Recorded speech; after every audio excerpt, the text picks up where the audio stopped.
أعوذ بالله من الشيطان الرجيم.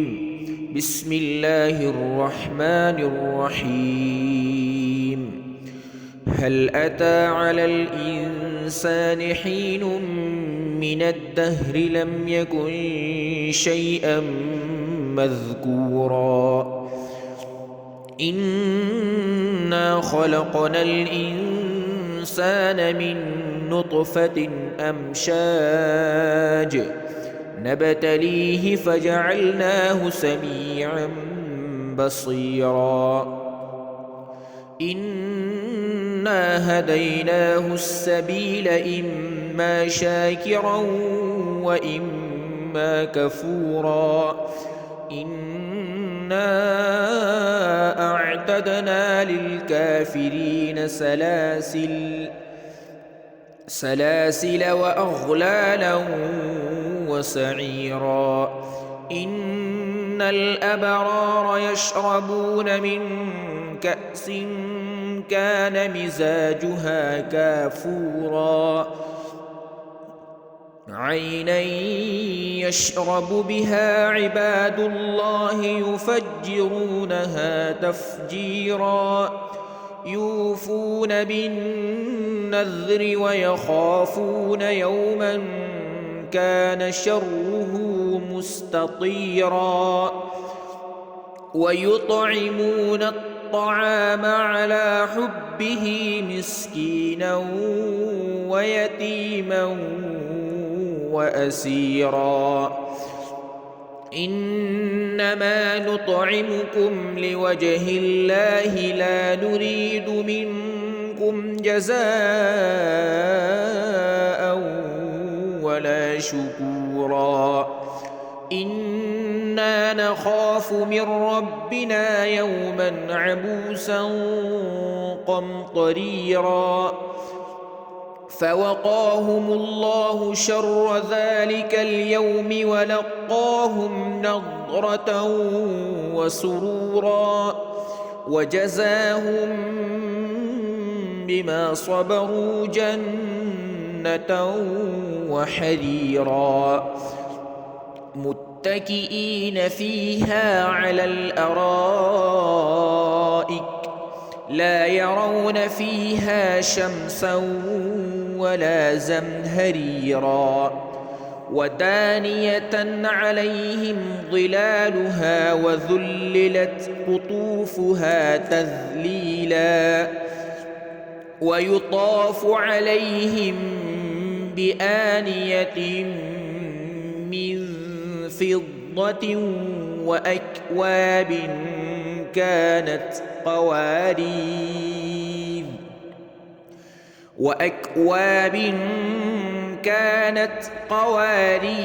قوارير من فضة قدروها تقديرا ويسقون فيها كأسا كان مزاجها زنجبيلا عينا فيها تسمى سلسبيلا ويطوف عليهم ولدان مخلدون إذا رأيتهم حسبتهم لؤلؤا منثورا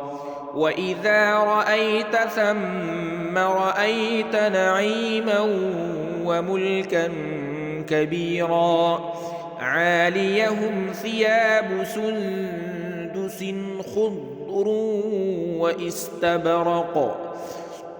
واستبرق وحلوا أساور من فضة وسقاهم ربهم شرابا طهورا إن هذا كان لكم جزاء وكان سعيكم مشكورا إنا نحن نزلنا عليك القرآن تنزيلا فاصبر لحكم ربك ولا تطع منهم آثما أو كفورا واذكر اسم ربك بكرة وأصيلا ومن الليل فاسجد له وسبحه ليلا طويلا إن هؤلاء يحبون العاجلة ويذرون وراءهم يوما ثقيلا نحن خلقناهم وشددنا أسرهم وإذا شئنا بدلنا أمثالهم تبديلا إن هذه تذكرة فمن شاء اتخذ إلى ربه سبيلا وما تشاءون إلا أن يشاء الله إن الله كان عليما حكيما يدخل من يشاء في رحمته والظالمين أعد لهم عذابا أليما